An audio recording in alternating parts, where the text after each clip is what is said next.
Untamed is going to be untamed. It's going to be a little crazy. I want to talk to my people. I want to talk to my brothers and sisters. We can have grace and humility in how we interact with other people. Oh, hot dog, look at you. And nobody talked about what's really happening. And let's have conversations about what truth is.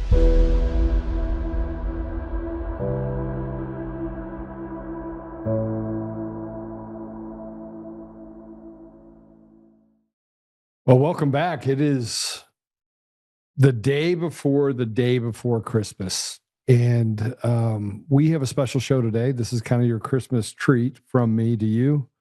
We'll be joined by Dave Clements. So Dave will be joining us. We're going to talk a little bit about episode 17, where he talked about Tina and what President Trump needs to do to get him out. But more importantly is that during that episode 17, if you haven't watched it, please go watch it. It's on the Professor's Record. And I pretty much pushed it out there 100 times. I sent out an email. So I do know that of the people that are on the email list, you all got a copy of this, of David's episode 17 that talks about Tina Peters and what should happen in our country. You know, I keep being told by people, Joe, everything's coming, it's coming, it's coming. Everything's going the right direction. It's going the right direction. And we've stayed pretty steadfast on the election itself. So, in other words, how do we get rid of, everyone wants to talk about 2020, doesn't want to talk about 2022 or 2024. President Trump gets back into office in 2024. Everything's fine, but don't want to talk about the details surrounding three things. One, Elon Musk had to have interfered and made sure that votes from Serbia did not get into the United States. You saw the letter from Peter, the attorney for Tina Peters, and he kind of outlined the people that are responsible. I wrote up the paper related to Substack. I'll probably reshare that sometime in the next couple of days. And then there's the bluff that was written in January of 2025, where I said, hey, listen, here are the things that you should do. And I don't expect President Trump to listen to me specifically. Frankly, enough people have walked him off a cliff that I wouldn't be surprised if he's hesitant to listen to anyone at this point and juncture. So I in the back of my head, I keep going through the same steps that I think we go through every day. And that is, why the inaction? And somebody called me and explained it to me. They go, Joe, listen, there's a lack of trust in politics, period. And if we go back to 2020, in January of 2020, President Trump had the opportunity, or even December of 2020, he had enough information that he could have pulled the trigger and said, all right, let's just go out and, use the Insurrection Act, get to the bottom of this, of what happened in the election. But I'm reminded of a few things. One, President Trump put people in positions as trusted advisors. And much like an attorney that represents you poorly and does so because the benefits on the other side are to benefit him or that person, he had the same issue when you start talking about the CIA and Pompeo and Bill Barr and all of these other people that were in his, Mark Meadows. And you could argue, and this is where I really have a hard time. How do people stay in President Trump's circles if they're bad people? And I think I've come to a conclusion that bad people, good people, I think President Trump has to make a decision not to cut out or throw out all the babies with the bathwater. And you can alienate yourself pretty quick. I'm the guy to do that. I have zero tolerance for people that would create a friendship with a pedophile. And so I've talked a little bit about certain people that are of that ilk. But we have enough information right now that even the people that are on President Trump's side, or not on his side, or maybe on this side, that it shouldn't matter. We should be able to get to the bottom of it very quickly. And I'm just going to walk through a few things that I think are important. One, the deal with Katie Hobbs. So there's somebody that put out information related to the receipts for a racketeering investigation, and I'll just put this up. A foster care group, home operator, Sunshine Residential Homes, quietly pumped $400,000 into Hobbs' campaign, her inauguration fund, the Arizona Democrat Party. And right after the cash hit, Hobbs' administration approved a massive 60% rate hike for Sunshine, the only provider to get such a deal. Payments jumped from $195 to $234 per child per day, unlocking millions in taxpayer dollars for one politically connected company. And it goes that they expanded Sunshine's contract from 280 kids to 322 kids. The timeline is devastating. Sunshine dropped $200,000 during the Hobbs campaign. Sunshine State denies their rate hike. Sunshine then donates $100,000 to Hobbs' inauguration. Suddenly, Hobbs approves the rate hike. Sunshine sends another $100,000. The Arizona Republic blows the whole thing open. Lawmakers say exactly what it looks like: a pay-to-play scheme, bribery, fraud, conflict of interest. And because of the repeat donation, state favors pattern, potential RICO violation. So this is what we're dealing with right now with Katie Hobbs. Here's the problem. Every time we have this conversation, and David's here, so I'm gonna take up as much time as with him as I can. But every time we get to the point where we are able to overcome and grab information related to the fraud specifically that happens to the American people, whether we're talking about money going to Ukraine or we're talking about election machines, or it just never ends. And we get to the bottom of it, we're like, okay, we've now got the final bit of evidence. This final bit of evidence is going to put it over the edge, and now somebody's going to do something about it. And frankly, over the last 4 years, we've been sorely disappointed, not because we haven't gotten to the bottom of the fraud in New Mexico, Nevada, Colorado, Utah, Michigan, Texas, Virginia, Minnesota. Yeah, we could talk about all the different states where we've gathered, Arizona, where we gathered up information related to fraud. And we said, okay, we finally got it. We finally have them. And no matter how far you trace it back, going back to 2004 in Venezuela, and then coming in and buying out Sequoia, and then the person that was a chief architect, and then saying that, hey, don't worry about it, Trump's not going to win. They just attack the message and say, it just never happened, which we know is not true. But they get to lie all the way through. And no matter what evidence is put forward, they just deny, and then call it disinformation. So I'm not going to waste any more time. We'll talk a little bit more about this at the end of the segment as well.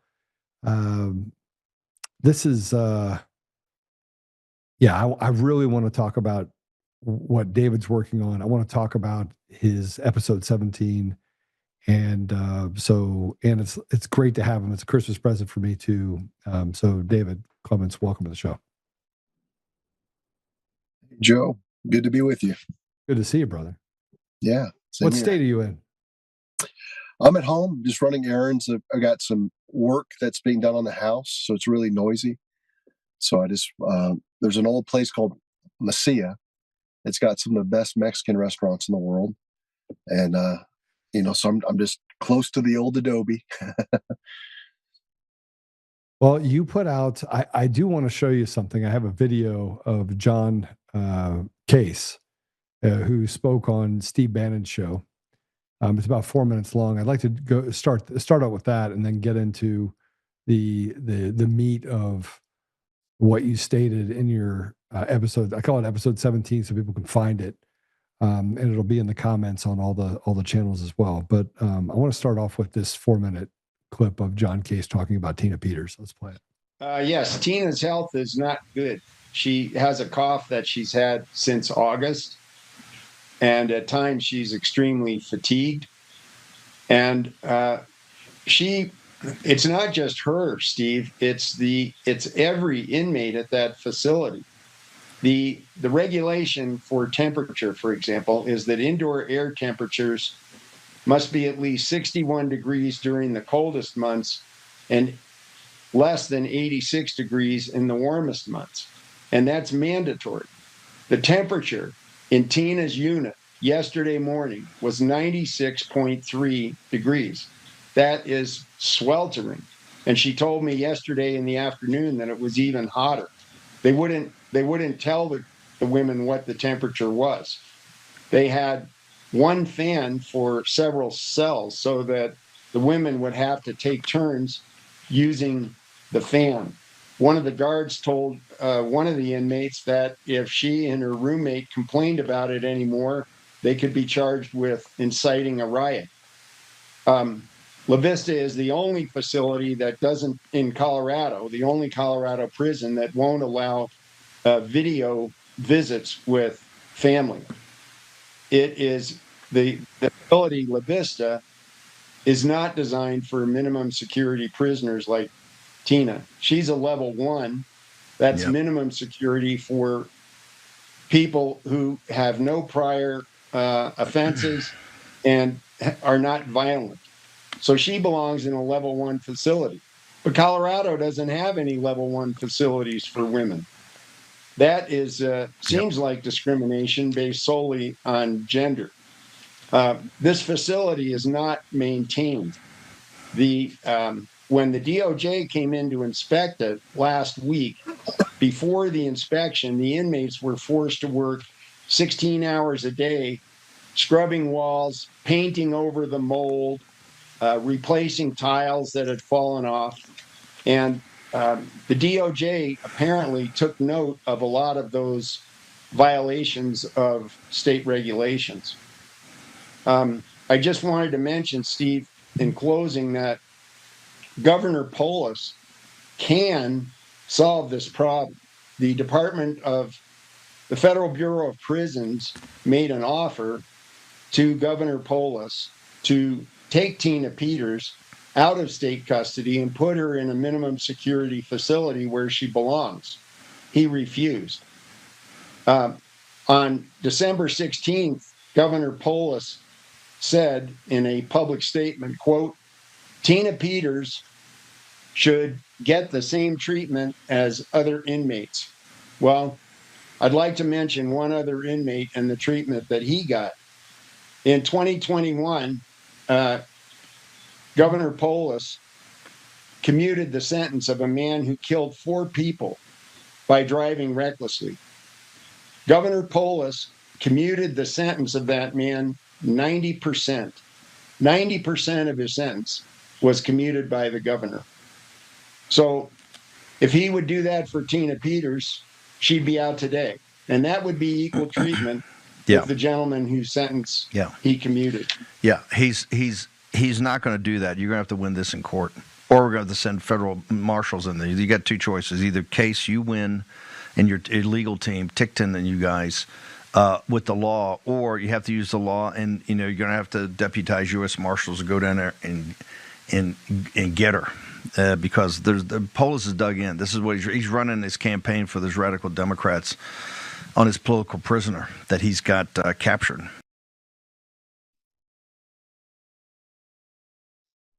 So you hear him saying that he's not going to do that. Polis is not going to do anything. President Trump has issued a pardon. And I think you laid out a pretty good plan for giving President Trump the authority to liberate Tina Peters. So first of all, what are your thoughts about what John's saying? And then, how do we get past the rogue state prison system that has basically been weaponized against people that are standing up against the fraud? Yeah, well, it's a challenge, right? Because most attorneys, they work based off of what they know, and most of them don't know anything about military jurisdiction. And so that's the reason why I made episode 17 about the invocation of the Insurrection Act. Is if you want to win, that's what you have to do. Because if you look at separation of powers, if you look at the precedent that's out there, you'd have to agree with 200 years of doctrine that basically says, no, this can't be pardoned by Trump. And so even I have had trouble trying to figure out a legal pathway, except if you start looking at things through a national security framework. And if you've got people that are part of an insurrection, a real insurrection, I mean, we're not talking about stuff that we have to make up or conjure up. We're talking about aiding and abetting seditious conspiracy to overthrow a duly elected president. And when you look at all of the nexus points, I think it's pretty serendipitous. You've got Eric Coomer in the middle of all of it, a guy that was at the ground floor with Smartmatic, who was birthed by the Venezuelan narcs that were designated as a terrorist organization. He's also a card-carrying member of Antifa, another designated terrorist organization. And so when you look at all of the things that are being done from a national security standpoint, coming off the heels of an admission from Fulton County of 315,000 votes that were illegally certified, using Dominion machines, the same machines that are used in Mesa County. And in the midst of all of this, you've got Tina Peters, this virtuous federal whistleblower. And so if you want to win the jurisdictional argument, you've got to change your paradigm. And that's why you have to start looking at things like the Insurrection Act. And the examples that I discovered were all from the civil rights movement in the 1950s and 1960s. You had Brown versus Board of Education. They were trying to force integration into the schools. And you had a lot of governors, Arkansas, Mississippi, Alabama, saying, no, you can't make us. It's a states' rights issue. They held out all of the constitutional arguments to oppose Eisenhower and then JFK, but they didn't put up with it.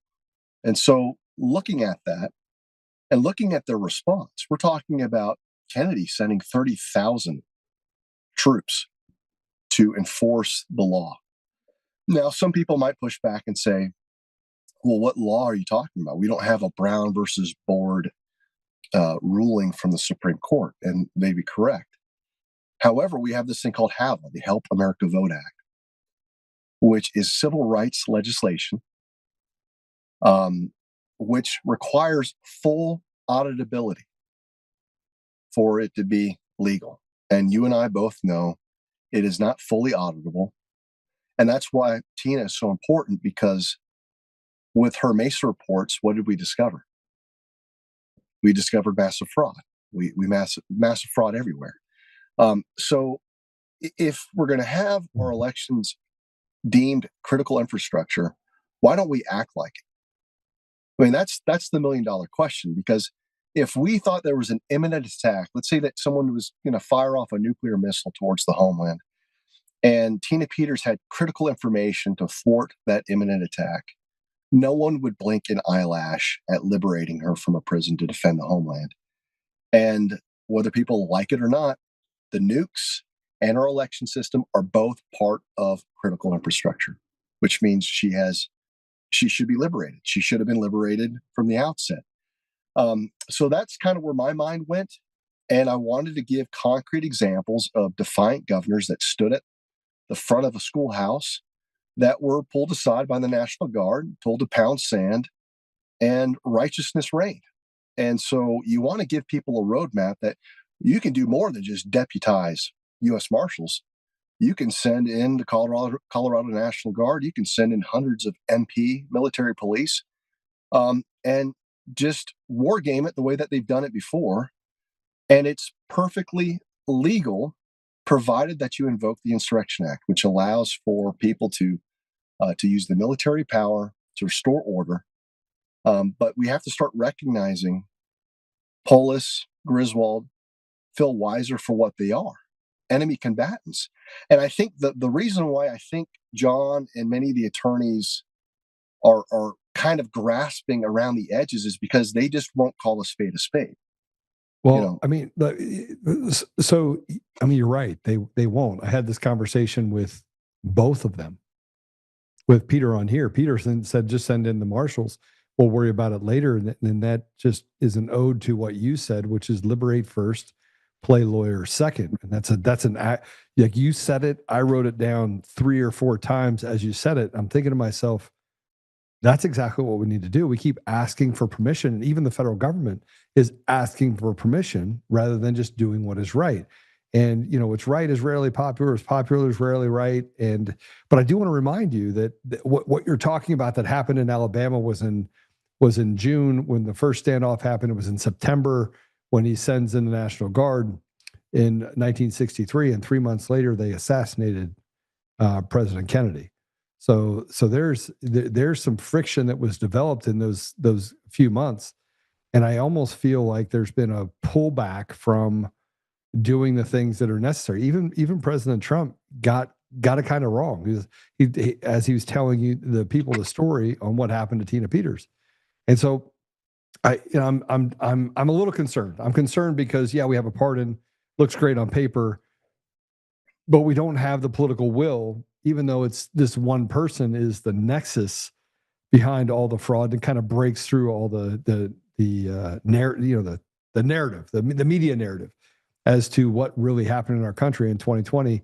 And the other part of my concern is that even as they speak, they keep speaking of 2020. They don't talk about 2018. They don't talk about 2022. They don't talk about 2024. And that's concerning, right? Because they know. I mean, I know that Elon knows. They all know.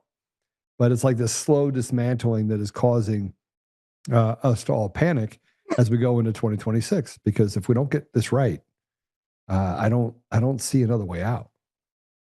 Yeah, well, language is key. Like, I don't want to be dismissive of John or Peter's work. I'm so appreciative that they've stood for Tina. But I think it's helpful, when you can cast a vision for what is possible and you go to history, you look at what's been done before. And here's the catch. The less you use the National Guard for righteous purposes, the more antiquated it feels. And dare I say, people will rarely go back to that. And everyone predicted back in the time of Kennedy that this would have been, the reign of military dictatorship. That didn't happen. As you mentioned, he was assassinated. Eisenhower was the one that warned against the military-industrial complex. So it's all projection from, a different strain of Marxist. And so I think we have to be comfortable in calling Governor Polis an enemy combatant, because that signifies something in the national security realm. And if you're going to have people that are going to deny her civil rights through an absolute bastardization of the Help America Vote Act, because we know what has happened to all people's votes. All of our civil rights have been violated. This is the greatest civil rights crime in our nation's history.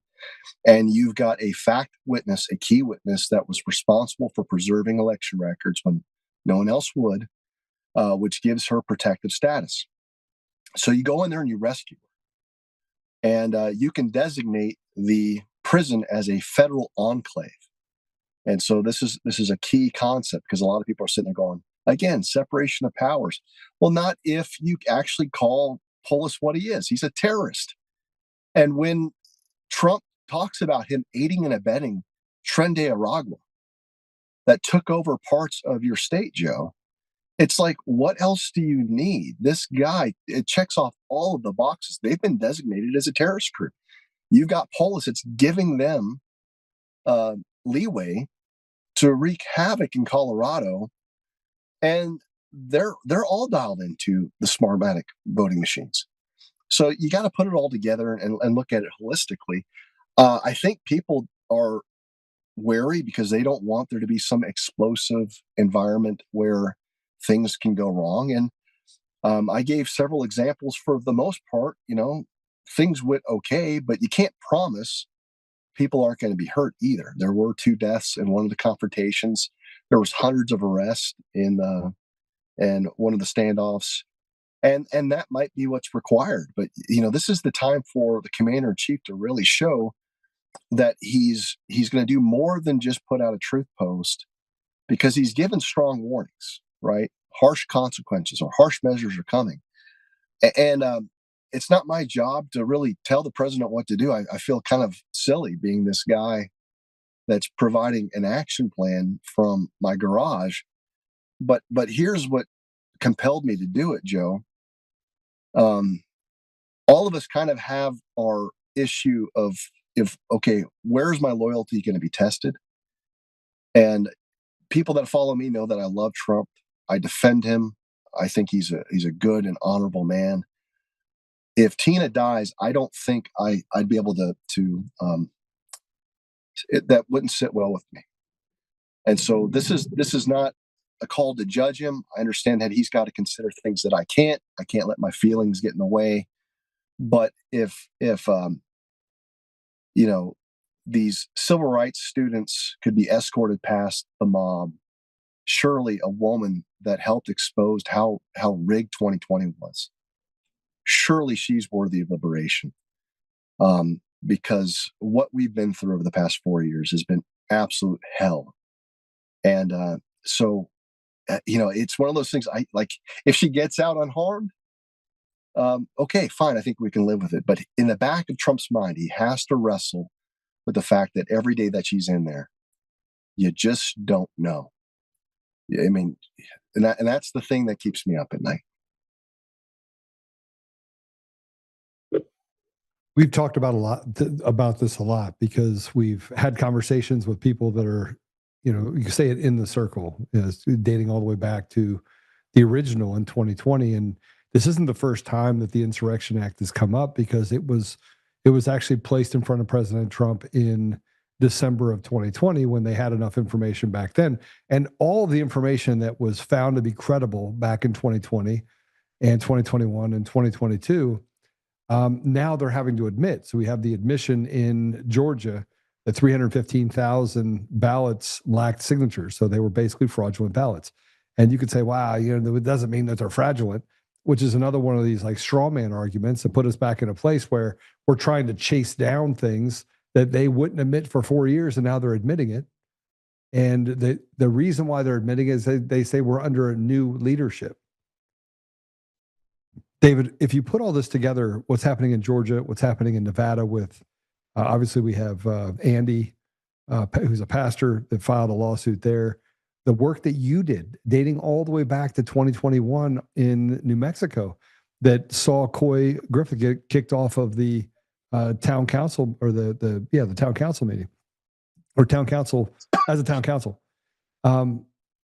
We can smell the blood in the water, and it feels like that blood in the water, call it what you want, should be enough. It feels like we should be at that place right now where this should be a foregone conclusion. And, we keep missing these opportunities, and yet we have all this information and the media is still lying as if they could just push through it.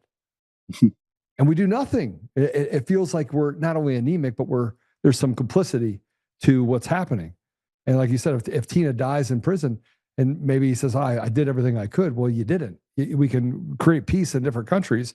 Can we get to the bottom of this here? And Bannon saying, you're never going to get him to do anything as the governor. And yet we literally sit here and we have our hands out going, look, we've suffered for 5 years with you. Like we fought for you. Fight for the most vulnerable among us, Tina Peters, and then get to it. It's just not happening. It's not happening fast enough. Yeah, well, I agree with all of that. I think the tension is you want to operate with optimism, and so it's a lot of people just want everyone to just be on autopilot and march to the beat of Trump. That's not our job. Our job is to be heard, and if enough of us are vocal, 10 times out of 10, Trump responds to the people. So I think he's waiting for the outcry. And so, I'm trying to be as delicate as I can, because I don't want people to think that I'm being critical of the president. I understand the risk involved, because this could be a catalyst where something goes kinetic. And that's the real concern, right? You don't want to have some front page news story where a false flag event is planted into, a liberation effort. And you have to understand, after Butler, what happened with Charlie Kirk, they will flood the zone with sacrificial lambs and create a crisis. So that might be one of the reasons that, the bad guys have war gamed this to the nth degree on, to flood the press. But at the same time, we keep walking past things. And this is something that I brought up in several episodes, is you can't convince me in any way that Trump didn't activate continuity of government in April of 2020. And it accounts for the absurdities that we saw with Biden being this inept president, this ultimate red pill dispenser.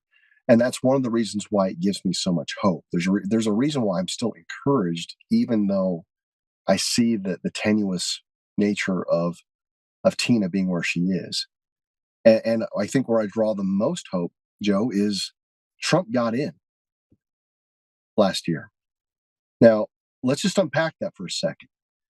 Given what you know about the machines, given what I know about machines, there is no way Trump could have gotten in but for a military type of intervention that took place. And I understand Patrick Byrne and some of the narratives out there that, they saved us. I'm not buying that for a second. I think that Gary Bernstein's done incredible work. I think Ralph Pazula's done a bang-up job. But to suggest that 3 people that were on the run, one of them's staying in Switzerland for a year, somehow have the technical wherewithal to, stop cyber interference in Serbia. Like, that's a Space Force thing. That's an Elon thing. That is satellite infrastructure. Whoever's got the keys to the castle. And keep in mind, if this was taking place in November of 24, when Trump, quote unquote, was not the president, how in the world could you have enacted some type of intervention that was lawful unless the military was involved? I mean, these are questions that I think serious people should ask. And if you come to the same conclusion that I have, I think logic dictates that there was something at play for years in the making. And I had a good friend that ran for SOS in California, and I'll never forget the story that she shared with me. She was at Mar-a-Lago with other election integrity activists, and she lost her race, and it was in California. And Aaron and I had analyzed some of the cast vote records, and in at least 4 of the counties that we analyzed the records, she won. We saw all of the algorithmic activity. And so she was pretty fired up. She gave her life to this race, and she sees Trump, and she says, Mr. President, how are we going to overcome these machines? And he doesn't answer. He just looks at her and winks. Well, that's not good enough. So she says it again, Mr. President, how are we going to overcome these machines? And he winks again. Now she's getting upset. It's like, I'm entitled to an answer. We're all going to bat for you. And she's like, that's not good enough. Mr. President, I'm asking you, how are we going to overcome the machines? And he said something to the effect of, it's been taken care of. Don't worry about it. Okay, so these are little anecdotes that you place together, and he's always got the self-assuredness of someone that knows something that we don't. And so I'm still waiting in faith for that big Trump card to be laid on the table. But the fact of the matter is that we're still playing. We're still in the battle. We didn't lose in last November, but we're not done yet. So I don't want people to leave this interview with nothing but doom and gloom. There's something amazing and providential happening. The fact that Tina is there is also a credit to who she is as a person. I think God has raised her up to be, as I put in the video, the modern day ultimate civil rights icon, because people cannot grasp like how central she is to this question of whether our votes mean anything. And so in 10 years from now, she might be, there might be streets and highways named after her. So, keep it in perspective. Once she gets out, she's going to be one of the most celebrated heroes in the nation for the rest of her life. And that's what I'm looking forward to.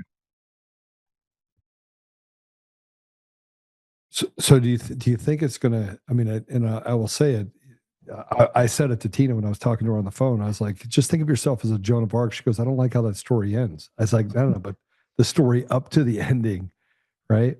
And I'm really telling, I told Tina, I said, I want you to do me a favor. I want you to go out, when you go out for your exercise time, I want you to smell the dirt. As an ode to Sparta, right? Smell the dirt. The war is on.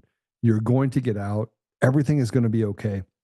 And she was so angry when I first started talking to her, because she's like, look, I'm coughing. I'm in this place. It's miserable. All this stuff is going on. I'm now just blowing the whistle on everything. They're threatening to throw me back in the hole. And but at the end of the conversation, David, that she shares the same optimism that if in all that is sacred and all that is good, like we know that nobody said this life is going to be fair. And yet, as we come out the other end of this, there's some hesitation. A part of us is like, okay, Trump's got it handled. But another part of us says, well, Trump can't have it handled unless we actually create enough friction that allows him to have the ability. Because that's one thing that did happen in Alabama. There's a lot of friction, but there was good friction. There was a lot of good friction to say, let's desegregate. Right. And that's the thing I'm not seeing, huh? Well, yeah. And here's the other thing. What you just brought up made me think of the stories that we all love. None of us have ever read a story where the hero went through zero adversity. What makes the story great is the level of adversity that they suffer through. So whether it's the Count of Monte Cristo and the guy who's in prison forever, it's the suffering that grabs your heart and you're invested in that person for the rest of your life. And Tina's leaving an indelible mark on the hearts of every virtue-seeking American.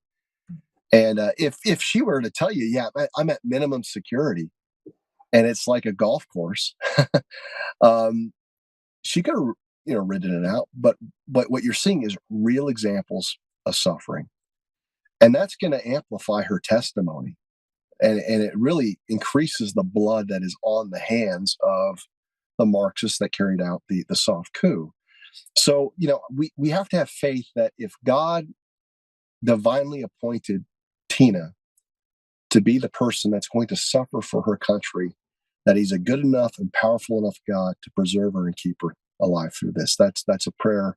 That's more about God's greatness, and people can quibble about whether they think Tina is up to it. But I'll never forget what Tina told me. She told me when she was going through her cancer treatment that she wasn't sure if she was going to survive that. And she remembered telling God, my life is yours. Like, if I don't want to die, but if there's some purpose that you have for me that you need me to carry out before you call me home, I'm yours. I remember having this conversation with her about that. And I think God said, yes, I do have a divine purpose for you. You're going to be the face of the election integrity movement. You're going to be the face of martyrdom in the saving of a country.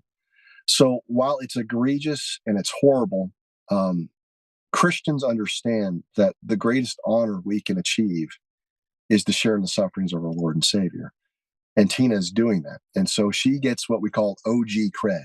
The people that go into the box, they're in rarefied air. As much as the stuff that I've done, that you've done, we haven't been in that sweltering 96-degree cage while they're trying to kill us.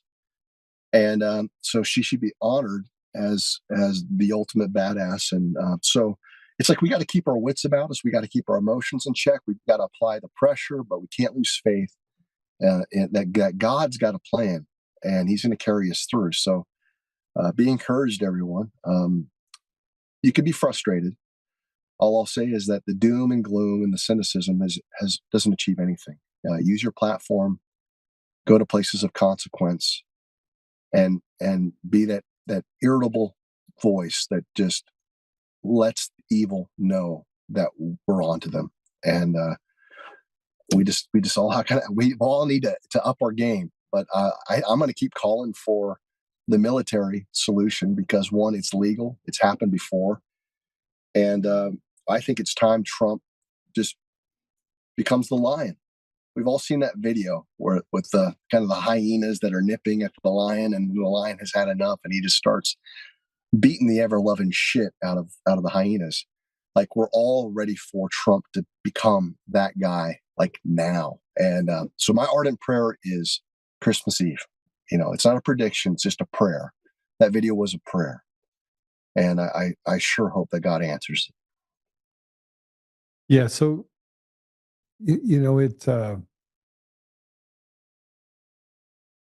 if God doesn't answer the way we wanted to, did He still answer? I'm struggling with this because there's so many like I figure I got it all figured out. I know we got it all figured out, David. Like we could draft the entire outcome, get it all done. But if God doesn't answer if he doesn't answer the call the way we want it to, we almost feel like we didn't win. When that's pride though, because like he's sifting and weighing and measuring you and I. I mean, I think one of the frustrations that we've had is that we saw things before other people did, and we were ignored. We saw dead people, and it's something that pisses you off. Yeah. There are things that I wanted to happen with Let My People Go to have a breakthrough, and it didn't work the way I wanted. There were people that I relied on that didn't come through when we needed them, and so you see this suffering that was needless. You see the frustration of people that choose their social media clicks over their country. And so all of that's frustrating, especially when you're sitting on the truth and you're just sitting there going, if only more people saw the problem the way that we see it, we could have avoided 2 years of bullshit. So there's all of that. And but I think God is also doing a great redemptive work where it's like, look, when justice comes, you have to understand that God is also a God of mercy. He's going to give people as many chances as they can to do the right thing. And it's like you're storing up bowls of wrath. I think that's what Revelation talks about. But when God moves and finally renders judgment, there's no one that's going to doubt whether or not that judgment was fair or not. I think that's part of what we're building up right now. The fact that more and more people are saying, this is wrong. Damn it. This is wrong. There needs to be a collective sense of that. So when Trump moves, like no one's sitting there saying he forced it. He wants to be in the posture that the American people demanded it. And I had to respond to the demands of the American people. I think that's what Trump's waiting for. He doesn't want to be the guy that's seen as taking liberties under the Constitution. Even though we provided a legal pathway, you also have to understand that there's a bunch of brainwashed people out there that are going to look for any argument to say what he did was illegal. Let's get to the Supreme Court and let's see if we can overturn it. What I love about the liberation first way of doing things is you can relocate her outside of the state of Colorado, and then there would be zero way for them to enforce extradition. Zero way, because you would have to rely on federal officers that are answerable to the DOJ or Kash Patel. So extradition would be impossible. So you would basically expose the mootness of their power immediately. That's the beauty of it. Just get her out. And if they want to play lawyer, even if the Supreme Court ruled that it was unconstitutional, it's like, okay, you can't make me enforce what you're saying, because I've got plenary authority as the commander in chief. Despite your ruling, we're not going to put her back in those conditions. So it's a standoff, and I think that's something that's lost on the American people, is that when we talk about plenary power, meaning the enumerated powers of the executive, the legislative branch, and the judiciary, you don't get to determine how Trump is going to wield those powers, and as long as he's got a great argument. I mean, he's got White House counsel, there are advisors in the legislature. Everyone's got a duty to check the other branch, and so this is a perfect opportunity for Trump to say, you know something, okay, you've made your ruling. Let's see you enforce it. Well, let's. I mean, we there's another part of this that I'm concerned with, and that is, Polis just asked for relief funds for, there was a fire on the western slope, and President Trump said, no, you get nothing. And so then Polis came out and said, it's going to slow things and it's going to increase our utility costs for people. And I'm thinking to myself, for a fire that's 3,000 acres that goes across a mountain range, so that the people are becoming the useful idiots in the middle of this propaganda. And the longer President Trump waits to make this kind of brash move, the more difficult it becomes for people. And that frustration, no matter who you are, most people don't like to go through things uncomfortable, because that President Trump won't give money on the federal side to help Colorado with this wildfire. And so we find ourselves in this quandary, it's kind of up and down quandary of, okay, the longer that he waits, great. He takes Tina out, great. The Supreme Court rules against him, great. Tina ends up in federal custody and or protected, great. But David, all that I just said, all that stuff that I just said, and I wrote this in a post, everything that President Trump in his first term did was temporary. It was a 4-year reprieve. It not only was undone, but they took it to such an extreme with Biden that he signed all of these executive orders, implemented this Green New Bill, did all of these things. And if you look at the similarities between the first 4-year term and the second, I mean, I'm sorry. I want people to go through the Christmas holiday. That's why I'm having you on for the holiday. Ooh, David's going to help me out here. I'll help you out. You look at it and go, it's temporary, and we've only undone 10% of the things that Biden did during his term. So we're actually 90% behind right now, and we have to deal with Tina and all this other stuff. You know, here's what I'll say, because I was a guest on. But smack me. I'm okay to be smacked. No, there's a guy named David Rutherford. He's a former Navy SEAL and really smart guy. And he brought up exactly what you brought up, which is, hey, this looks like they're playing, the slow rollout, wait out the clock. We go through all of these things. We've got these mini victories. And so it's easy to be blackpilled right now. In fact, there's a bunch of people that were Trump diehards that are more blackpilled now. I mean, they think of him like he's the Antichrist. Yeah, I'm just not one of them, Joe. And I think part of it is, look, I've talked about my faith, and I've talked about, the supernatural experience. You've heard this on January 6th.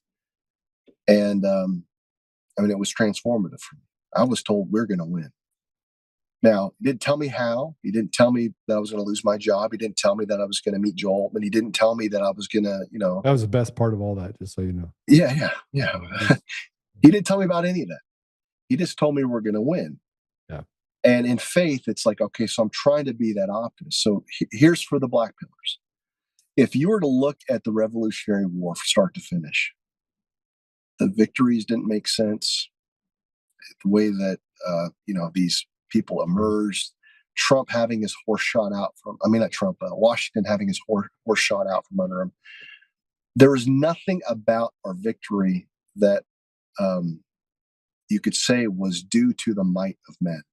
It was all due towards the providential majesty of God.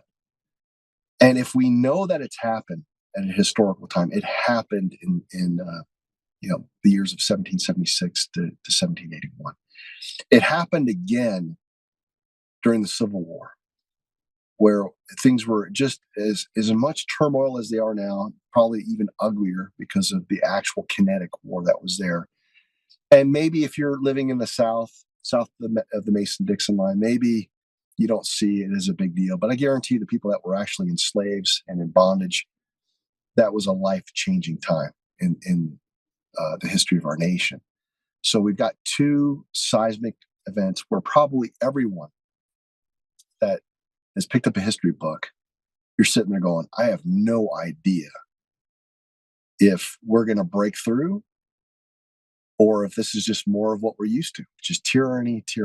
Even if you watch Spielberg's movie, Lincoln, the way that the votes were acquired to abolish slavery, it was pretty crazy. Yeah. It was miraculous. It was God moving on people that you would have never thought through. So it was a million different people being moved in different ways to bring about something that you're not going to stop God. And I just feel like we're kind of in the same place where it's like we're just trying to have this breakthrough.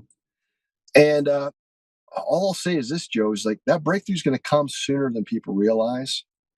And then our challenge is going to be different. It's going to be, who among us are going to keep the memory of alive, knowing how dark this period of time was, to make sure that in your lifetime, my kids' lifetime, their kids' lifetime, we don't go back into this digital slavery. So I just think when you say such a time is this, like, let's not have this as a quip. Like, when we talk about the founding fathers, let's not forget that those were real people, and they saw that there was no legitimate hope, and yet God. Lincoln's sitting there going, I don't know if I'm gonna lose the entire Union. And then God, right? And I think we're in that moment, but God, right? But God. So I think it's just one of those things where we just have to have faith, and we just got to lead the way. That it's God's work ultimately. He's going to work through His body. He's going to work through His people. And I've seen enough of the saints. Joe, you're one of the saints. There's so many saints out there that have given up everything for this nation. So this isn't like Sodom and Gomorrah, where God's like being petitioned.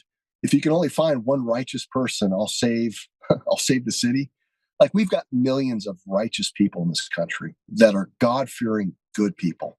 Yeah. So he's just not done with us, Joe. I mean, and so, like, but this wouldn't be a story worth telling if it was easy, if there wasn't suffering. And I don't actually, I mean, I don't enjoy the suffering. I don't enjoy the process of going through it. I just, this just isn't how I pictured the end of my 40s going. I just figured it'd be different. Like, right now, I'd be retired. I'd have a little Mai Tai. Maybe not. I quit drinking, but it's something other than this. Maybe. Yeah. Well, I mean, for me, it's like, I could have checked out and taught at the classroom. Like, I'd still be showing up to NMSU down the road here, teaching, preparing my lectures, and there's part of me that says, okay, I kind of missed that. But if I had to go back and do it all over again, to choose the hard thing that could have an impact on history, or of just, taking care of my family and taking care of me, I don't think I would have made a different choice. I think it always comes down to what's the truth and how do you come into alignment with the truth. So, we could put the replay in our heads on what we do differently. I don't know. I think where we were deceived, there's a reason for us being deceived. I think when we were awakened, there was a reason for the timing of the awakening. There were jackals amongst us. I think there's a reason, a lesson to be learned by the people that we learned aren't who they say they are. And so this discernment, that we've acquired over the past 4 or 5 years, and I know I'm speaking for the entire nation, everyone's discernment has gone through the roof, right, compared to what we were before. I want to plant this seed. I don't think that God raised up a people to have this kind of discernment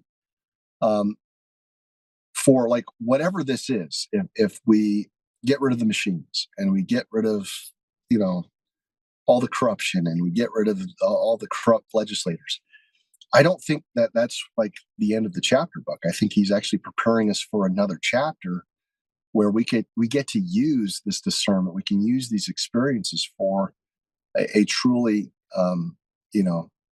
when Trump says it's the best is yet to come, like, we get to play a role in that. And so I do believe that we're going to have a happy ending. Maybe we'll have another iteration of this before we die, but I do think that there's going to be a time of refreshing and blessing. And I think it's this year, brother. So I mean, we only have a couple more days left. So, I mean, I'm hoping it's this year. I mean, I'd love a really nice Christmas present. It's the year of Jubilee. It is the year of Jubilee. 250 year anniversary. And Jubilee is a celebration. I think that God knows what He's doing. Well, and President Trump has a knack for the dramatic. so who knows? President Trump may just like walk out and start, rap dancing. I don't know. I mean, just something just completely out of the ordinary to get it done. Let's talk about his people around him real quick. I've been pretty boisterous about some of the people that are in his circle. And I was reminded today by someone that just says, Joe, you just don't understand the fact that President Trump has no idea who he can and cannot trust because he's in the thick of the I don't believe that. I don't believe that, but go ahead. You don't? No, I don't. I don't. You think he knows? This is our own hubris speaking. Like we know. I know, but I just no, you know, and I know. Like we know who's good and who's bad. Yeah. But the guy that won 3 presidential elections and sat at the highest, he surely can't know. Dude, okay, I'm full of shit. All right, just ignore everything that I just said. Okay. And by the way, Eddie, you're completely wrong. You're wrong. President Trump knows. We're so quick. I think there's some. I just want to check that impulse because it's not unique to the person that said it. Yeah, there's lots of people that say he's got to get rid of his advisors. He's got to get rid of this person. Like, and if he just did this, it's like, if that's true about him, he's a moron. And he's not a moron. Yeah, no, he's not a moron. So it's he's like one of the smartest guys I've ever. Yeah. Let's stop doing that. Like the whole point is, and I've talked about this before. We talk about the Machiavellian tactics. We talk about nation-state warfare. We talk about the art of war. And I've said this probably 100 times, Joe. We've all heard the adage, keep your friends close, keep your enemies closer. Right. And that is the dumbest advice in the world, unless it's unavoidable. So if someone harms your son and he's staying at your house, you don't say, stay another night.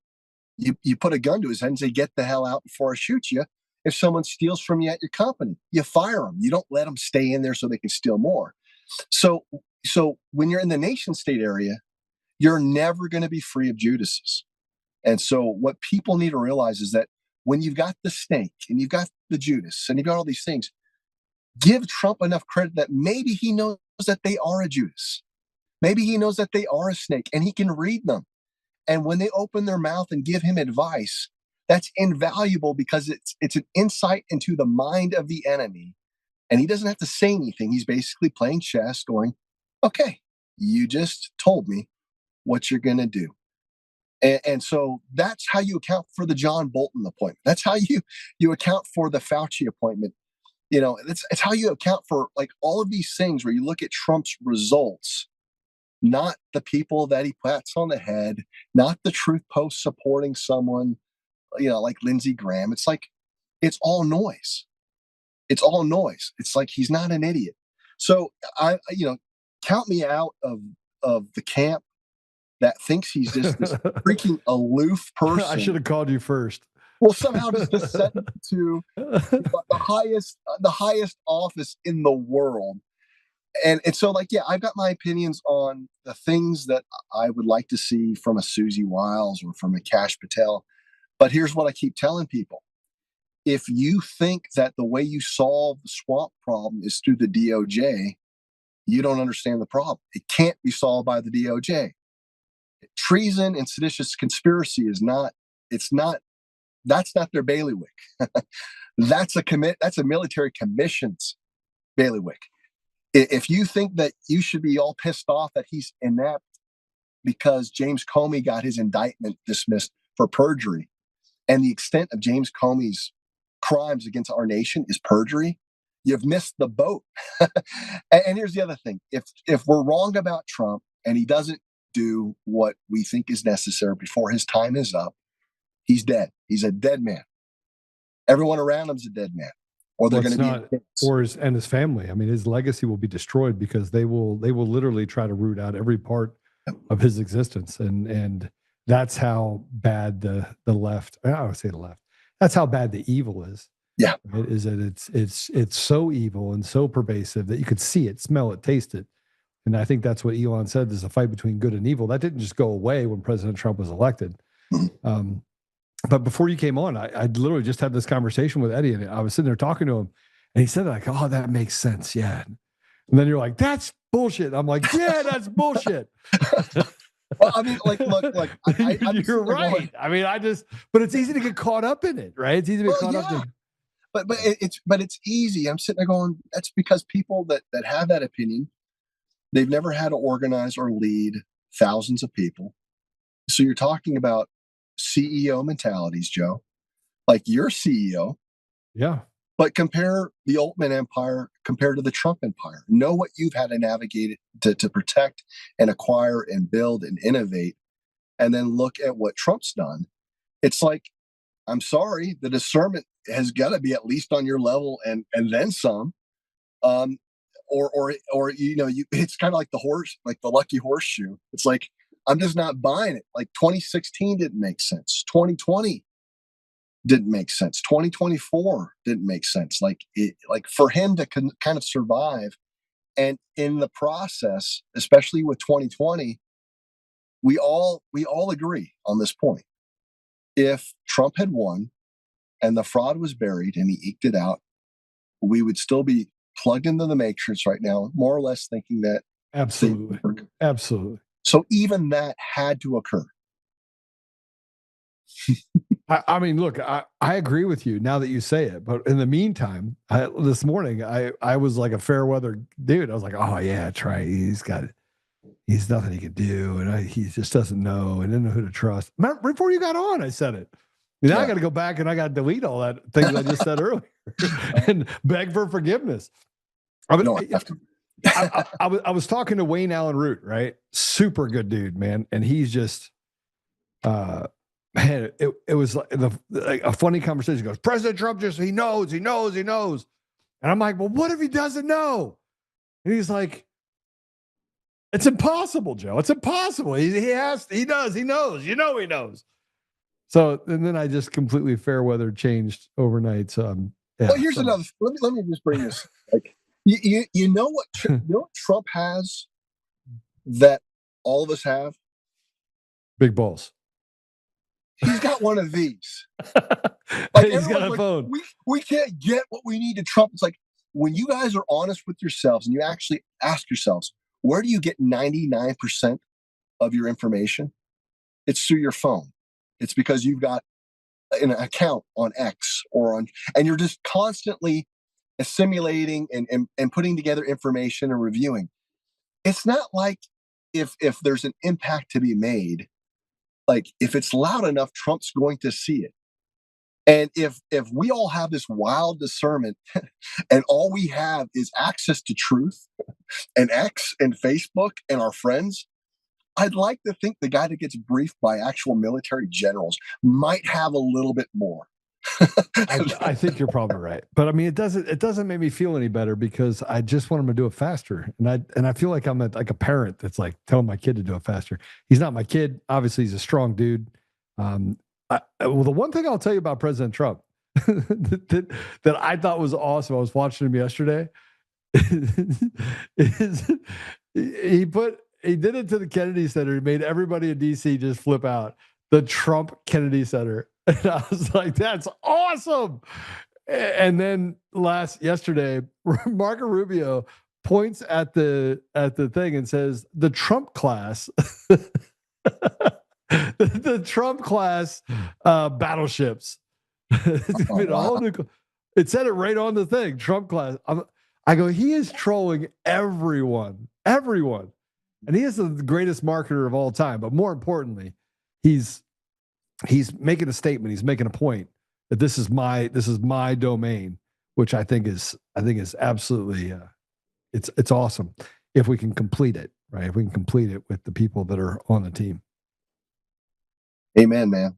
Well, I mean, like, look, it's not my job to convince people that he's 5D or is perfect. You convince me. But it's like, it's just from experience. It's like I've gotten to do some pretty cool things, and it's like it's really not about Trump and his ability so much as what has God called him to. And when you have people that are working in complete obedience to God's destiny, yes, then that's where greatness is. And so Trump's got this unique blend of He's extremely competent. He's got this anointing on his life. You can't doubt the anointing that's on his life. And he appears to have God's favor. That's how bullets graze the ear and don't blow his head up. That's how he can come down the escalator and seem to always rebound, years and years later, for all the people that were trying to take him down being exposed.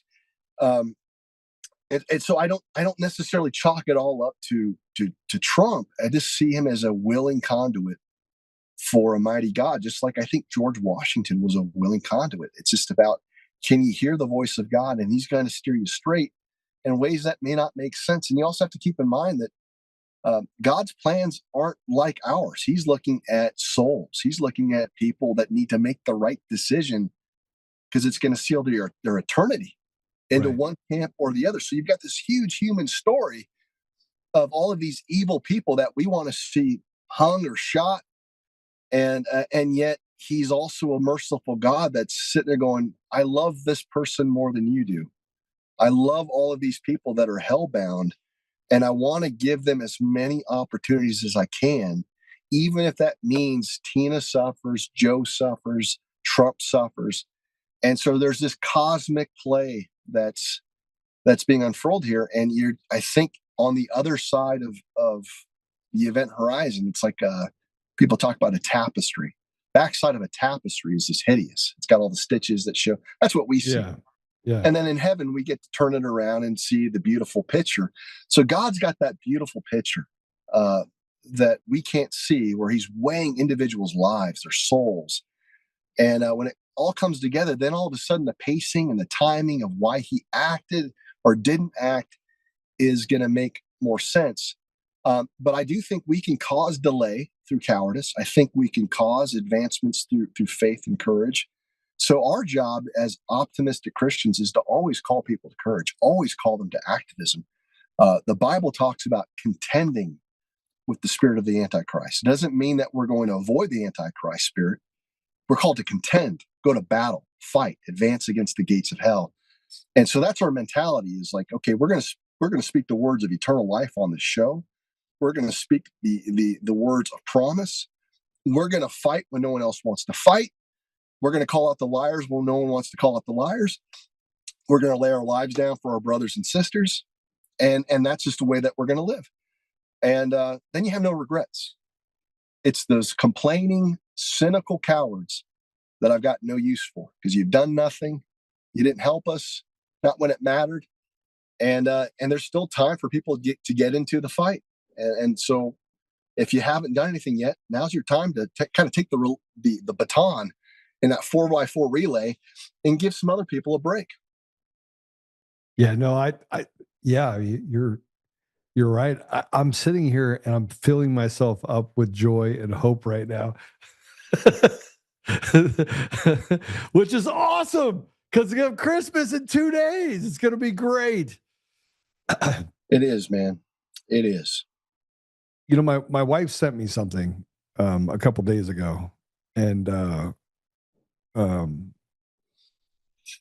when she sent it to me, I didn't really want to hear it, mostly because I suffer when people suffer. I hate seeing people suffer. I just don't like it. But what she sent me was a poem. She said, "Hurry kills presence, worry kills peace. Doubt kills faith, ego kills love." And then it says, read it from right to left now. Love kills ego, faith kills doubt, peace kills worry, presence kills hurry. And I was like, oh, now I kind of get it. That makes sense? Yeah, no, that's absolutely biblical, and it's so true. And the more that we can rest in this assurance, like I think one of the reasons why people blow around in the wind is, if they pick up their Bibles, they don't pick it up like it's actually real. It's just a story. Yeah. And if people would just have the audacity to believe that what is in there is real, it means you have an answer for everything, every crisis, every Red Sea moment, resources. And I've come to meet people, Joe, over the past 5 years that have met my needs in ways that are inexplicable. When it's like, oh, I don't have the money to pay a bill, and someone gives me a white envelope, and it was a person that was mad dogging me at an evidence presentation that looked like he was pissed off at me. And he comes up to me after the presentation, says, "I'm so pissed off right now because I played golf with the vice president of ES&S, and I want to kill the guy." This is a guy that lived in Nebraska. And he's like, "God told me to give you this." He gave me an envelope, and it had the precise amount that I needed to pay a camera guy to record the Otero commission hearing that we had Jeff Blenberg, where we broke all the breaking news. And that was like $4,000. Like, I didn't have that kind of money. So I've seen like examples like that times 1,000, where God keeps showing up if we'll just trust him. So he wants bold faith. And when he sees it, watch him show up. I think the reason why he doesn't show up the way that people want is that there's still too much of working out things in their own strength. And God's like, well, if you're going to do it in your own strength, why do you need me? It's like he's not answering people's prayers because they're continuing to do things in their own strength. And he's sitting there going, I'm the creator of the universe. You don't think that maybe I don't have some resources that you can use? So I think he wants us to trust him, and he wants to trust us when he gives us the resources. And we are our biggest saboteurs. He's like, I'm not going to give you something good. If I gave this to you, it's going to destroy you. You're not ready for it, right? Because you keep trying to do something in your own strength. So we've got a lot of patriots out there, people that are probably listening to this. They're going, I just don't see him. I don't see him showing up. Ask yourself that sobering question about whether or not you're doing things in your own strength. And if you've ever been still enough to say, okay, I'm just going to wait, and I'm going to do what you tell me to do. And I'm going to watch you show up and provide the resources. And I guarantee you 10 times out of 10, if it's from God, not only will he show up, he'll give you exactly what you need to go to war. And we just have to have a paradigm shift as Christian believers. There's too much of this faithless, apologetic, I'm only reading the Bible, but I'm not living it. And it's a poor way to live. And I'm guilty. We all are. And I'm more guilty now than I think I have been, because I've been getting really angry. People are like, Joe, just stop cursing, stop. And I'll pop off in one of these deals, and I get really passionate about it. I'm sorry, I just did an airplane. I got a drinking problem, Joe. You're leaking through your hair. I misgauged, I misdiagnosed where the hole was on my cup, and you're going to have a nice thing of it going right down my beard. So apologize to the viewers. If you can edit that out, that would be great. I think we have to leave it. I think we have to leave that in there. You can do it in slow motion. Damon is actually listening right now, and he's like, yes, I will. Like Joe's saying this profound, he's having this profound confession, and I'm just spilling coffee down my beard. I apologize for that. I woke up this morning, and I've had this thirst for the word, like the thirst for, but I've stayed away from it. I like talking to God, and I'm like, I'm not in a funk because I'm still executing and doing things. I just, I see things that come up, and I'm like, okay, well that should have came up 3 years ago, rather than having patience and pushing it out there. And it affects how I respond to people too, because I should be responding with, okay, here's another bit of evidence, and just matter of fact, right? But you find yourself getting into that area where I still think there's a void that was created when Charlie Kirk was killed. I still think there's going to be a void created if we get rid of the machines. Something else is going to creep into that hole. I think they're trying to figure out what that is. And so you have these two places that are fighting against each other to say, all right, we have to have option 2. Option 2 is they get rid of machines and mail-in ballots, and then we just blow up and just do lots of bad things, create chaos, and make sure they can't have an election. Like I see my wheels start turning, and I go into battle mode, and which isn't really that helpful, because battle mode.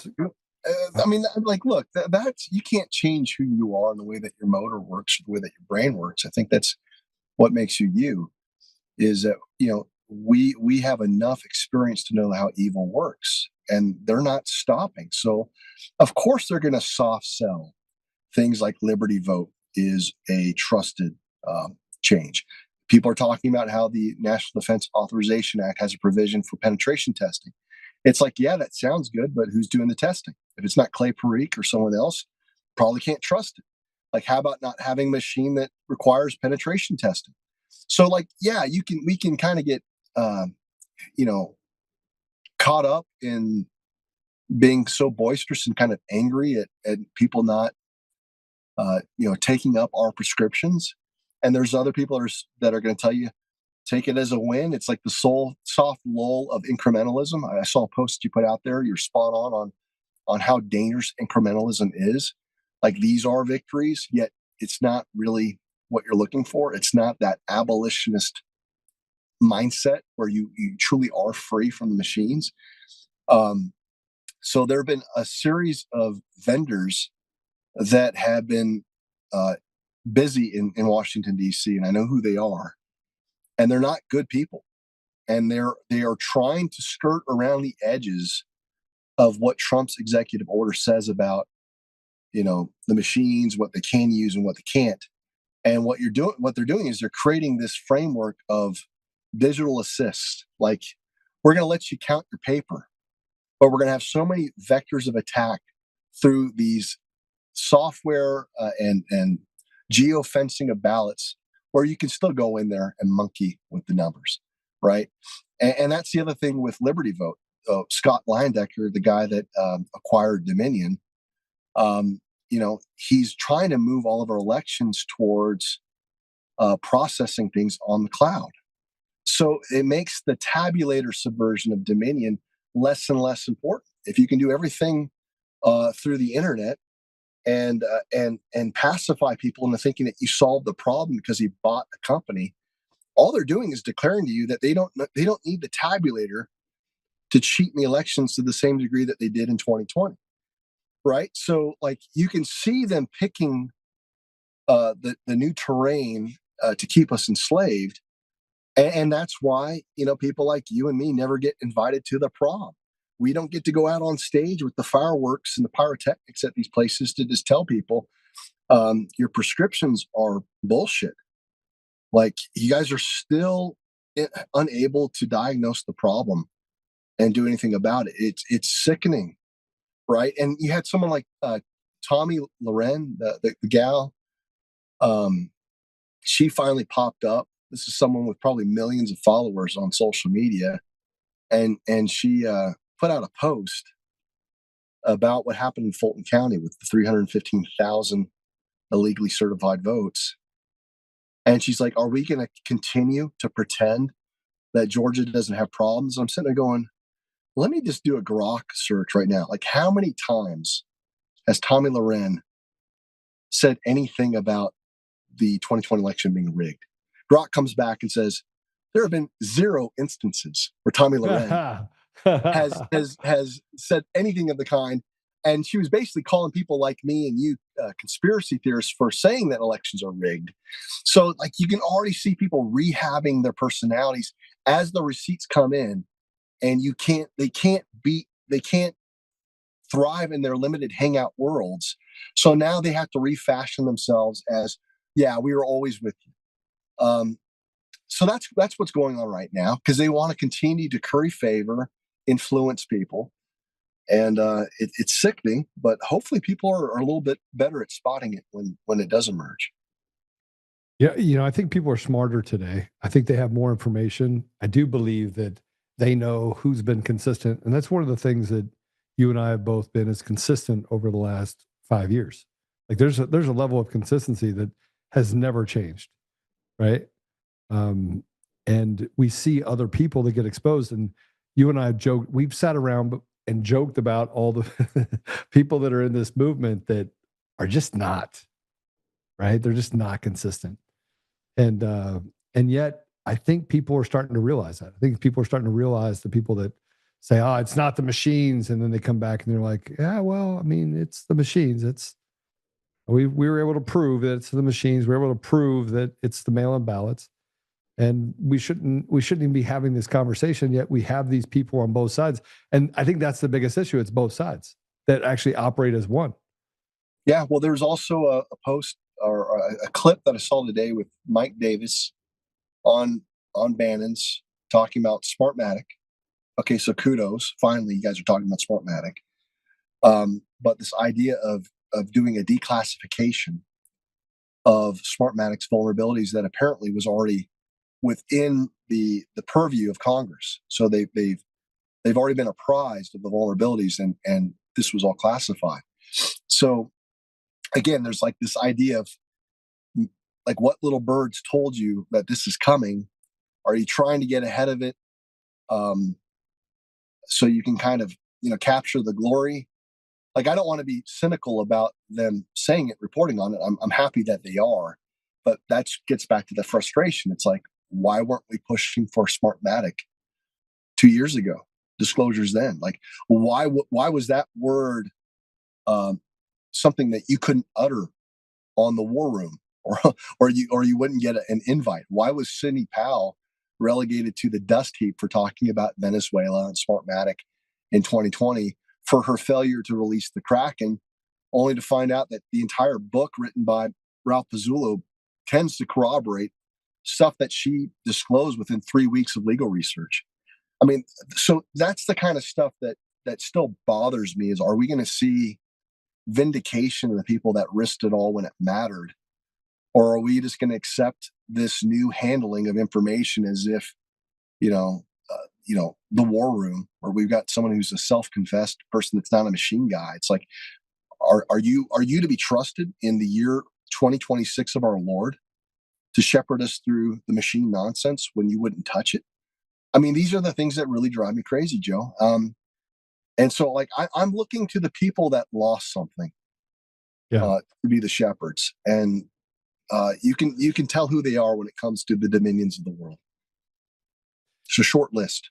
Well, I mean, and the video you're talking about, Mike Davis talks about CFIUS in 2006, 2007, where they were forced to divest because they knew it was a national security problem, because they used these same machines in Venezuela in 2004 to get Hugo Chavez actually elected.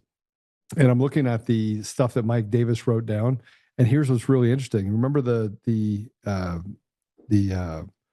Substack that I put up there, and everyone came to me and said, "Joe, stop talking." Like, I had people that were closely related to the Trump campaign or the Trump camp, the White House, that said, "Can you not put up any more like that?" And I was like, "What? I just told you that Eric Coomer was the chief architect." And they're like, "Where'd you get that information?" I was like, his own words in a New York Times article, who called himself the chief architect and said that he miraculously, as a heroin addict, when they found him, there was a cold call. And I go, they didn't give a cold call. They bought it in March. And by April, they had gotten a guy that was almost on his way to spending 10 years in prison. He had 2 cases out of California that could have seen significant jail time for what he did in California. And at that, he couldn't have passed a background check for McDonald's. And they took a guy that was doing websites for small businesses and made that the guy that is the chief architect of 17 states in the District of Columbia in April 2005. Makes sense, right? Yeah. And that we miraculously found Eric Coomer. Miraculously. I miraculously picked him out of 2,500 people that work for him as the Antifa guy. It's just, the absurdity of all it is just unbelievable. It's unbelievable. Yeah, well, but that's one of the, I guess, the silver linings with what's going on in Fulton. It's so vindicates people on such a level, and you can still see, the same mouthpieces for the radical left trying to diminish what it all means. But the fact that Conservative Inc. is now talking about it tells you that their limited hangout didn't work, because now they've got to co-opt it and see if they can start pivoting people to still steer them away from the heart of the issue. And as long as people continue to look at compliance as the fix, you can't comply with these devices. No. It's impossible. As long as you continue to have a place for the machines in the ecosystem, you're part of the bad guy. And so that's also going to be a defining issue when it comes to the legacy of Trump. Is can you get us to the promised land where our votes actually mean something? And so 2026 is the year of years, really, when you think about it. This year of Jubilee, this idea of can we have a federal race at least that's done on paper? I think that Trump's going to bring us there. And he did say that the truckloads and use the word ammunition and all those things, it's going to come out. For it to have the weight that it needs to have, though, the disclosures need to come from sources that aren't civilians. It has to come from government agencies. And the reason why this is important for the lawyers out there is that in a court of law, when a government publishes something, it's self-authenticating, meaning it comes in on the rules of evidence. That's one thing that has been a black eye on the election integrity movement for 5 years, is that none of the official government agencies like CISA have, in black and white, put out things that are declarative in the way that we know that things should be declarative. And that's the sniffing around the edges that gives me pause, right? I mean, it really is. It's not even the misses. It's the hard misses. Yeah. And so if Trump can get a handle on ODNI and the NSA and start having these official statements of their internal audits of, boom, thus says the United States government, give us the horror story. Let us see, but make sure you've got that official government stamp on it, because that's the thing about the radical left. They're so quick to do an appeal to authority. Well, a judge didn't say, or what was the credentials, or what's the ivory tower? Yeah, it's crazy. Right? And so you take that ivory tower and you shove it up their self-righteous asses, because it's like, okay, you want to hear from the Pentagon, you want to hear from the NSA, you want to hear the goods. Like, that's the kind of stuff that Trump needs to release to put it to bed, because at that point, guess what happens? Grok and the algorithm changes. Because there's a way that Grok and ChatGPT weigh the credibility of sources based on whether they come from approved or pre-approved sources. As soon as the government starts telling the truth and Grok starts filtering it, like even now, if you put in a question, was 2020 rigged? It's no. Chris Krebs certified it as the most accurate, free and fair election in U.S. history, while there are conspiracy theorists out there. Notice that it draws from an official government figure in an official government office, and that's the truth that's proliferated throughout the largest social media platform. What's going to happen to those algorithms when government sources start saying what you and I have been saying for 5 years? That's going to be the watershed moment. Yeah, I don't think they can come back from it at that point. I think, and that's the part where I'm going to disconnect. We're not going to disconnect, but I'm going to take a few days off and come back on Monday after we celebrate the birth of Jesus, and spend a little time with the family and really just kind of get out of this realm for a bit. I'm committed to stay away from social media for most of that time, by the way. So if you don't see me, David, I haven't died yet. I'm just taking a break. Awesome. All right. So what do you have planned for the holidays? You staying home? What are you doing? Yeah, I'm at home. I'm ruminating on what the next article or video that I'm going to write about. These are pretty intensive efforts. I've basically taken on 100% of the editing now. So the last few videos that you've seen, that's all me, and I really enjoy it. So there's a intense writing and reflecting, and then I have to record in my garage when everyone's asleep, and then I'm editing and learning how to kind of expand on the filmmaking passion that I've got. And the Tina Peters one was kind of like this thing, a burden that I just needed to get off my chest. And I actually wanted to, give a shout out to Juan, because saving. Yeah. Juan he's been texting me, and he has been reposting all of my videos on his channels, and he's got a very big audience. And so he would kind of just send nuggets, so I'm like, I'm going to do this video for Juan. So if people don't understand, the Tina Peters video really is for him, because a lot of things that I touched on, while I don't know if he elucidated it from a civil rights standpoint, his vision was clear on what has to happen. And he actually told me, he's the one that told me, we need to liberate her first. And so the fact that liberate first, play lawyer second resonated with you, it's because Juan said that to me. I'm like, damn it, he's right. Like, we have to have the balls to just do the right thing, especially when the law has been upended. Like, we are in such an abject state of lawlessness. Why do we keep playing by their rules? And that's where the military becomes essential. Yeah, it's absolutely so obvious.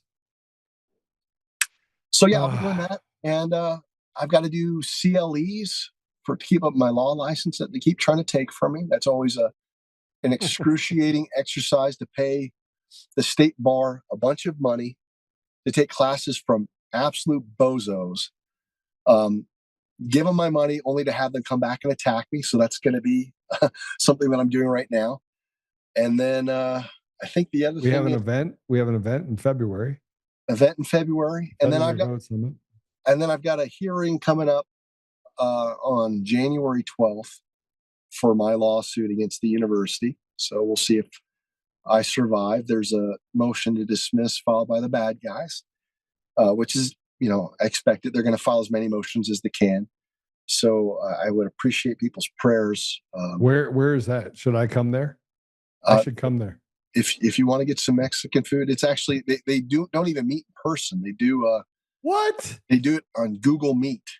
What? So I'll be doing a hearing on Google Meet over the fate of my lawsuit. And essentially, if it's sufficiently pled, I'll survive and live to fight another day. But I certainly want to go the distance. I've told people that in lawsuits, the early stages always favor the defendants, because they have all the rules and all the tricks and things to just try to cut you to death and wear you out. But if you survive them, then the pendulum swings to the plaintiff. And I'm just trying to survive. Well, I tell you what, the 12th, I just put it on the thing. I just put it on my calendar for January 12th to come have Mexican food with you in New Mexico and hang out. Maybe we'll hang out at the Mexican food restaurant and listen to the thing. Well, I'll be in the hearing. So why can't I go? I can't go with you then. You can be off camera in the room that I'm participating in the hearing, and I'll try to run back behind you and just not have pants on. I'll try to have a mute button from you in the back, or go, that's bullshit. No, I'll say, I object. Yeah. Don't do that. Yeah, it probably wouldn't help. So there's a lot going on, brother, and I know you've got a lot going on legally and all that stuff. So $1,000 a day now again. Jeez. Yeah. So they just adopted it for the state with a rent a judge, and they can't actually run away from. I know it's going to end up costing me $150,000, and so I haven't talked to this Antifa kid in 4 years. I have no idea where he is. I don't, there's certain information I don't know about him. I wish I did. But I'm going to go, I purposely kind of put things out of sight, but if you're listening, it'd be really good if you come forward yourself, because hiding has been a little tough. And Trump's in office, so hey, maybe he'll give you the Presidential Medal of Honor. I don't know. Well, sounds good, brother. All right. Hey, it's great to have you on, David. Thank you very much. Merry Christmas. Merry Christmas, Joe. Give our love to the kids and to Aaron, and thanks for being my brother from another mother.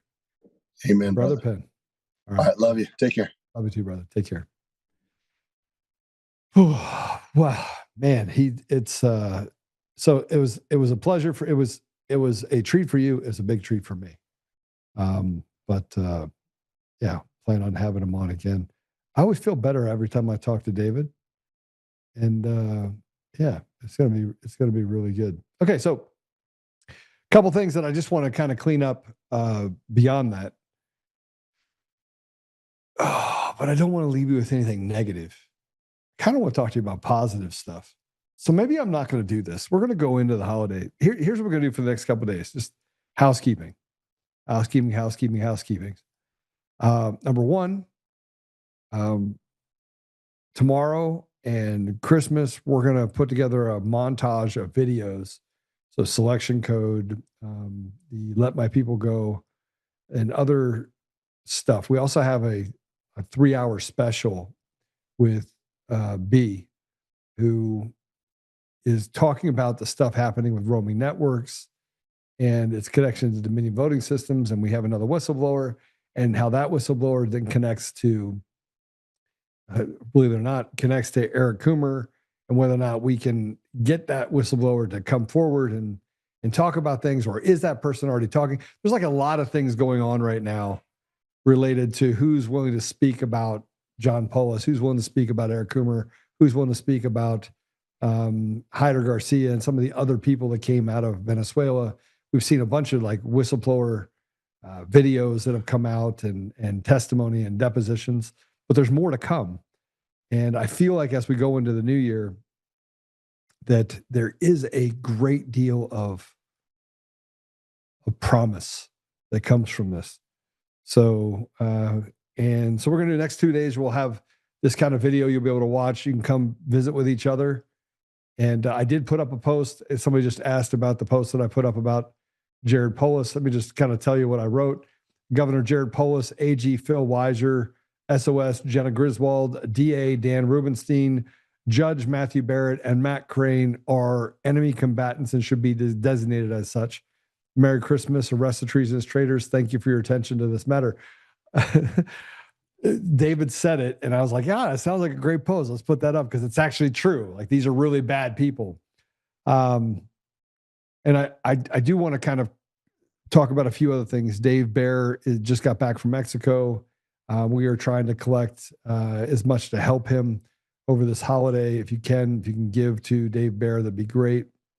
We sent him down there to get treatment, and we're praying that gets him through, January, February. We won't know until he gets back into this, and then he has to go back and do it again. Anything we can do to keep him with us and with his family is what we're going to be doing. So I do appreciate all the people that have helped Dave Bear and his family.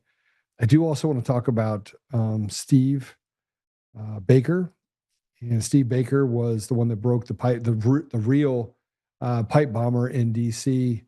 He had a heart attack, perfectly healthy, never had any issues, came back from Washington, D.C., and has zero blockage. So it's a heart attack that's basically created. And so we don't know what that means. Like, did they stick him with a needle? What did they do to him? How did they get him to that place where he had a heart attack? So that's another thing that we have to be concerned with is, they're willing to kill people. They killed Charlie Kirk. Now, do I believe that it's some sort of conspiracy? No, I don't. I don't know what I believe or don't believe. I don't have enough information. Here's what I know. They killed Charlie Kirk. Do I think that Erica Kirk is some horrible person that wanted to kill off her husband and she's like a praying mantis that ate him after he gave her children? No, I don't believe that at all. And at the same time, I know that a 30-06 was not fired from a gun 250 yards away, and it stopped at the back of his neck. I know that's not possible as well. So there's a bunch of things that I know to be true. There's also a bunch of things I know that are not true. And one of the reasons why conspiracy theories become outlandish is they want to disprove the conspiracy theories that are absolutely true. We keep being found to be true in all the things that we've said. We knew it 4 years ago. We knew it 3 years ago. We knew it 2 years ago. We knew it a year ago. President Trump knew it too. There's the continuity of government and what David was talking about is a real thing. It's a real thing that President Trump enacted. He put the chart up as he's describing when the dip, the lowest number is, and that was when he left office. That was in April of 2020.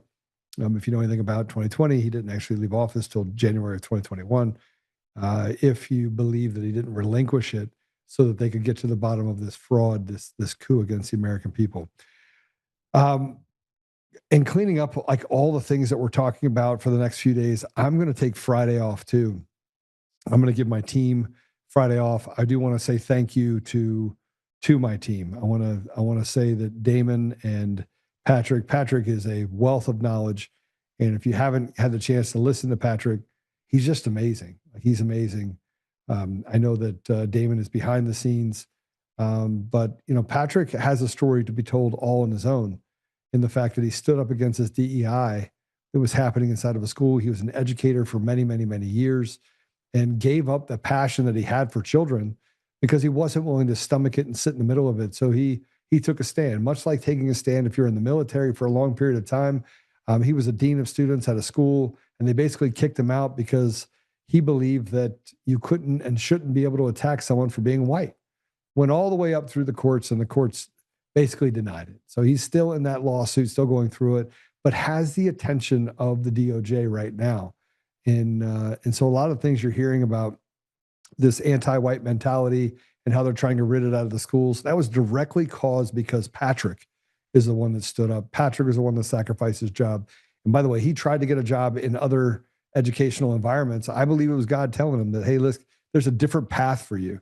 And so there'll be some times that I have Patrick sit in and do some of the shows because, frankly, he brings a wealth of knowledge. He brings an articulation of the issue, and he does so from such a calm basis that it'd be a shame if you didn't listen to him. So just pay attention to that going into the new year. And then I want to say this for 2020 or 2025. I want to say thank you to you. It's been an up and down year. I say up and down because we started the year with such promise and President Trump's in office and all these great things are going to happen.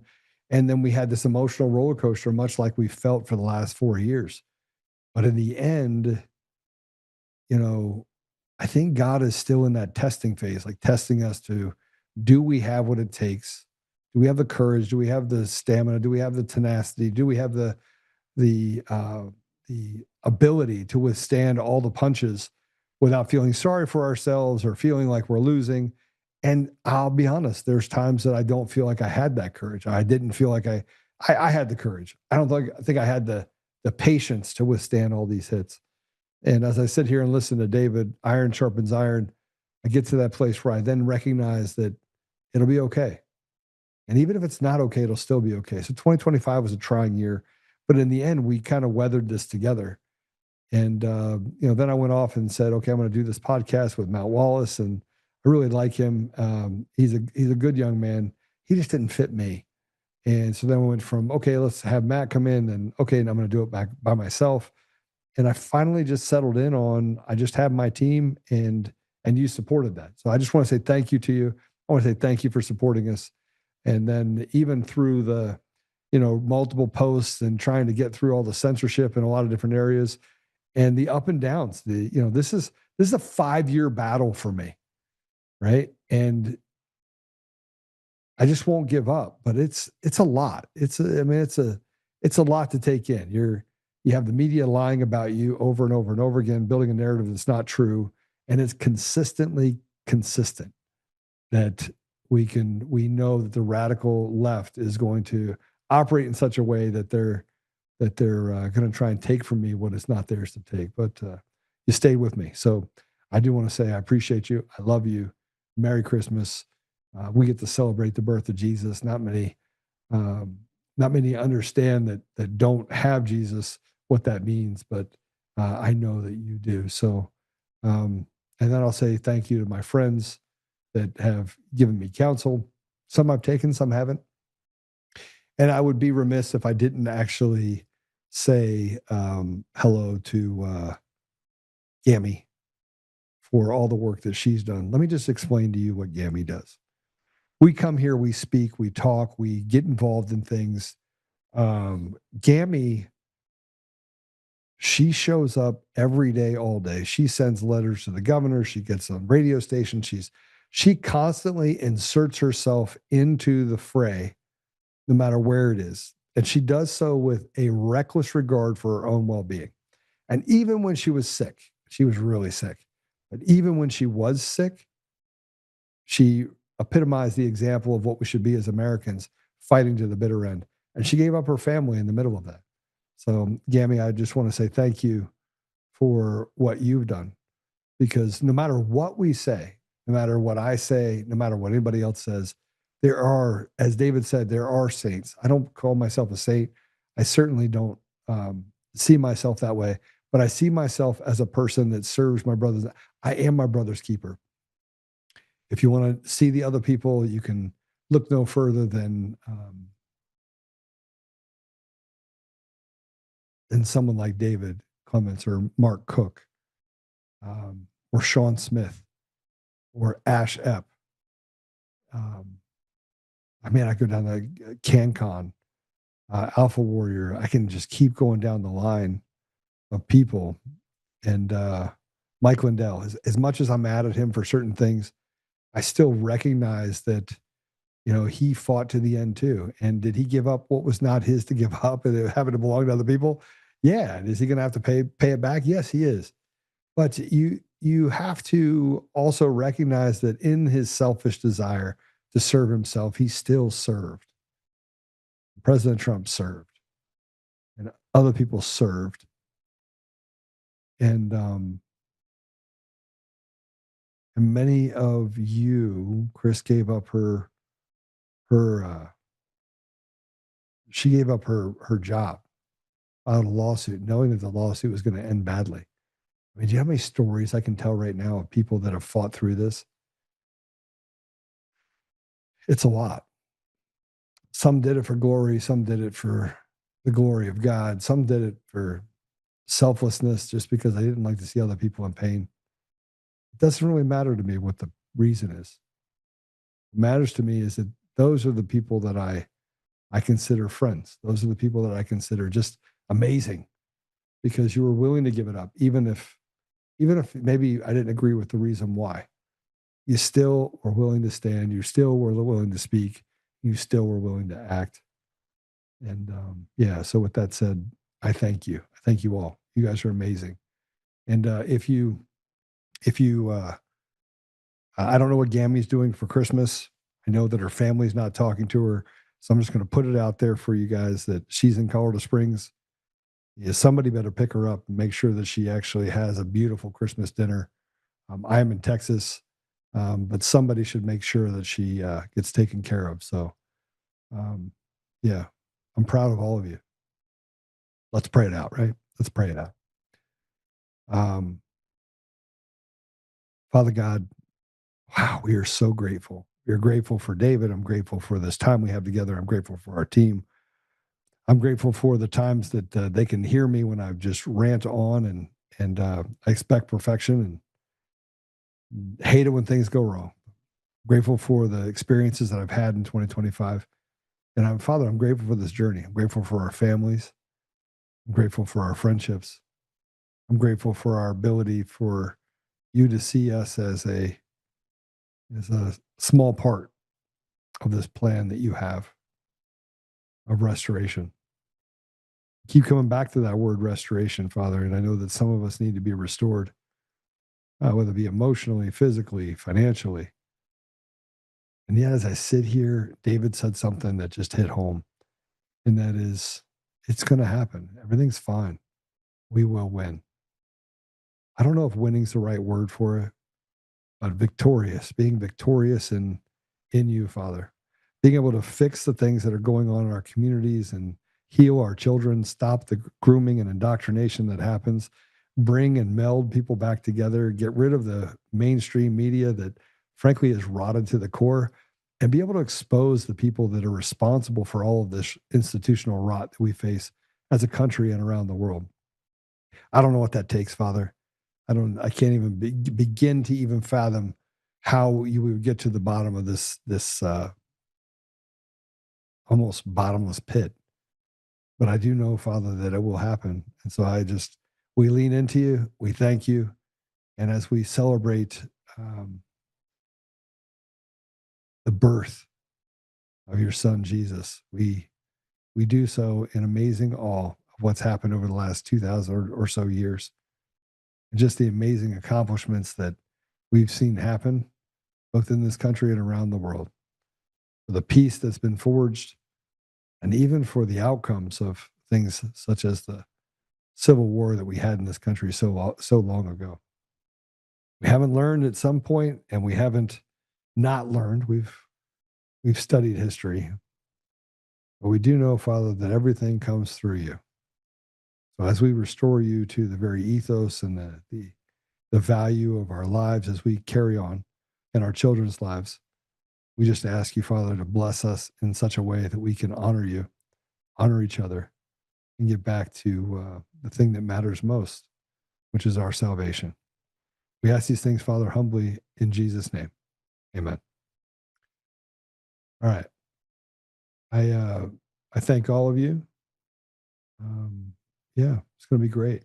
You guys have a Merry Christmas. Tomorrow we have the special on, and then same with Christmas. We'll have something up so you can watch it. Somebody find a way for Gammy. Reach out to Gammy in the comments if you guys are in the Springs or in Denver. Gammy, I might put something out on all the other channels. You need to make sure that you're going to somebody's house for Christmas. We got to make sure we take care of you. So God bless you all, and Merry Christmas. Have an amazing Christmas. Make sure that you go to church and you embrace your family and friends. Take care. Yo, in the shadows of the vote, she stood her ground. Mesa County queen, no fear, truth profound. Hard drives whisper secrets they don't want to hear. Election goes in the machine, crystal clear. They called it breach through the book, 9 years deep. But she flipped the script, made the liars weep. From clerk's desk to cell block, spirit unbroken. One woman's war, words unspoken. Rise up, warriors here to call the night. Justice echoing through the fight. Bars of steel can't change.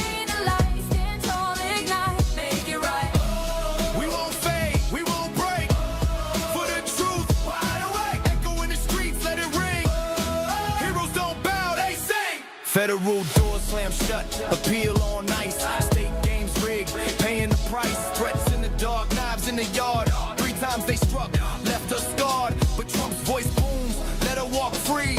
Pardon papers flying, can't you see? From Pueblo walls to the nation's eyes. She's the spark that never dies. Rise up, warriors here to call tonight. Justice echoing through the fight. Bars still can't change the light.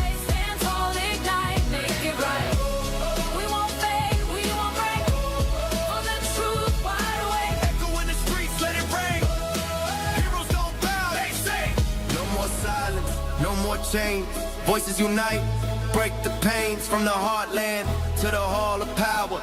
This ain't over, it's our hour. Sing it loud, feel the fire, truth's the fuel, lift her higher. Yeah, from the cell to the stars above, one fight turns to endless love. Rise up, make it right.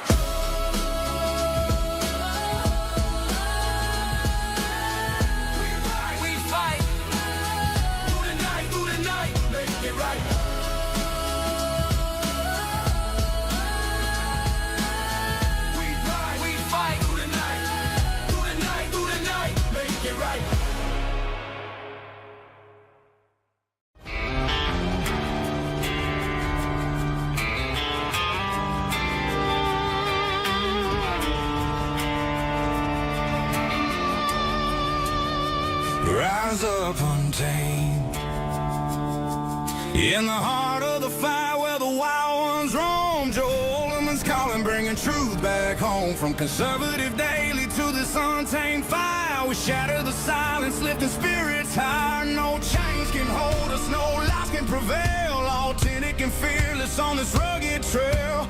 Patriots gather under stars and stripes. Untamed nation, igniting the night. Untamed nation, let the truth roll out in this land of the free. Standing proud from sea to shining sea, we won't back down. Catch the fire, wear the crown. Untamed nation, it's our battle song, motivating hearts where the brave belong. Yeah, untamed and wild, forever strong. Play it again all night long.